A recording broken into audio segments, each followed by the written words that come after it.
Hey guys, I'm sitting here. It is Sunday evening, and when you're going through complex post-traumatic stress disorder, and you have a close relative, uh, about 15 years older than you, housing someone of your enemies who you are no longer talking to for 4 years, you know, you start questioning the very fabric of your life, your family, your history.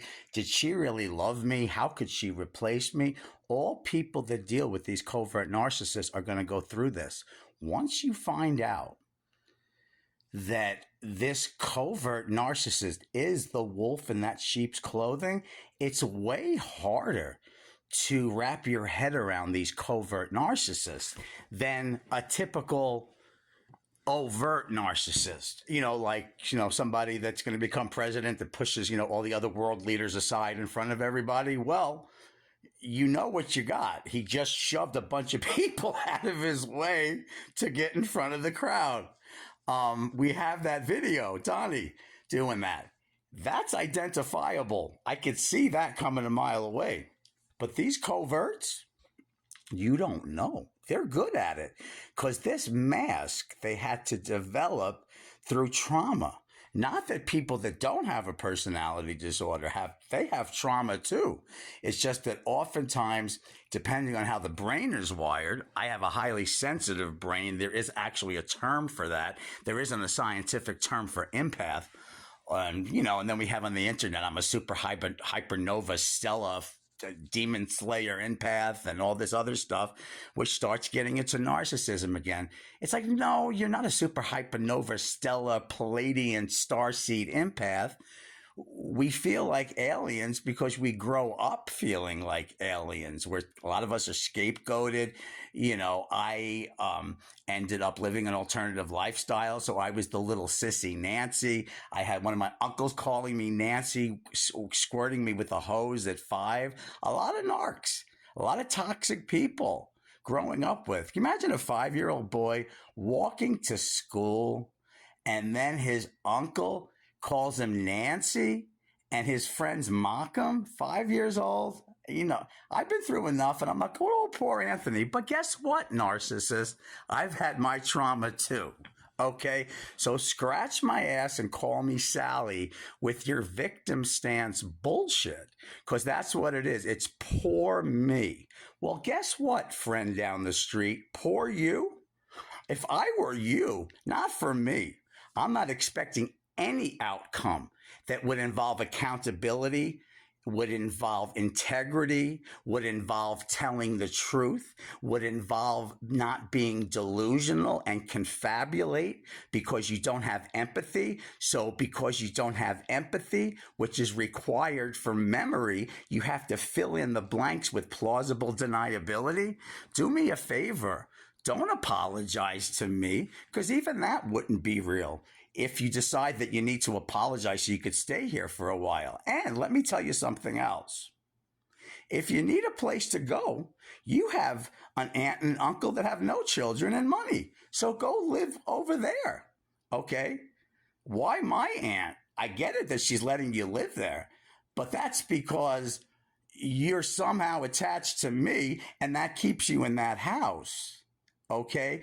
So even if you did apologize to me, it's just going to be for your benefit. So just remember one thing. And for the people that have CPTSD from this covert narcissist bullshit, crazy making abuse, I have alchemized. I know who you are. I know how you people act. I know that I am a pathological codependent and my empathic traits have been corrupted from your crazy making bullshit, but you're the one that came to my house saying that you were John F. Kennedy Jr. and your friend down south that's backing you up, that's at a crossroads. Do me a favor. Stay at the crossroads and have a drink on me. Okay. Because I don't care who's at a crossroads. I know what I know. I know what you did. You lied. You were rotten to me. And then your relatives who know you're kookalooza, of course they're going to back you up because they're happy that they don't have to deal with you. Okay? And if any of your relatives say, this is what I signed up for, no, I didn't. I was nice and took you out of a halfway house in Florida. So whatever character assassination you've done here for the past 4 years, I'm undoing it. Not to get back at you, but to get my life back, which is coming back. And it's coming back in spades. So keep it up, okay?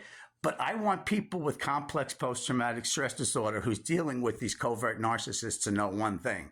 I am not doing this to pray that I get an outcome, that somehow a deluded covert narcissist is going to hear my magical words and suddenly go, you know what, Anthony?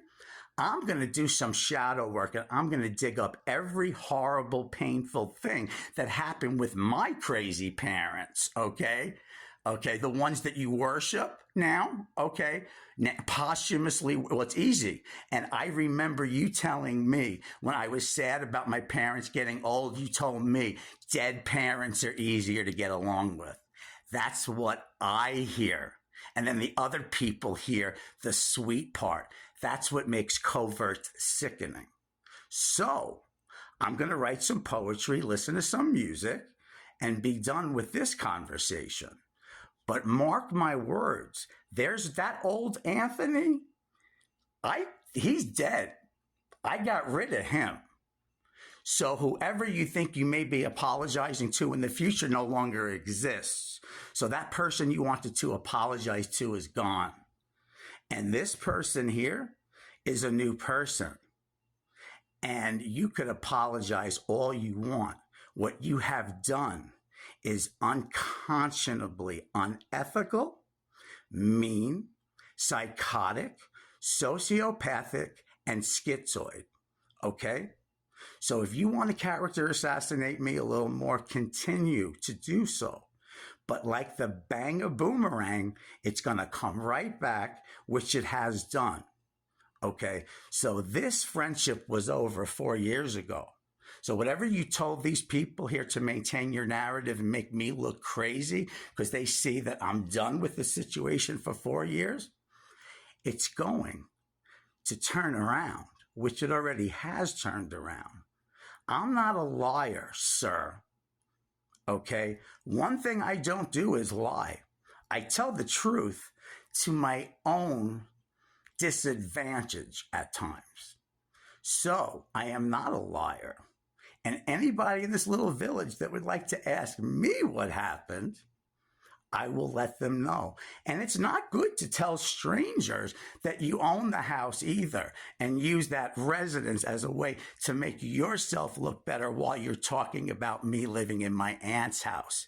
The behavior is disgusting. Take care.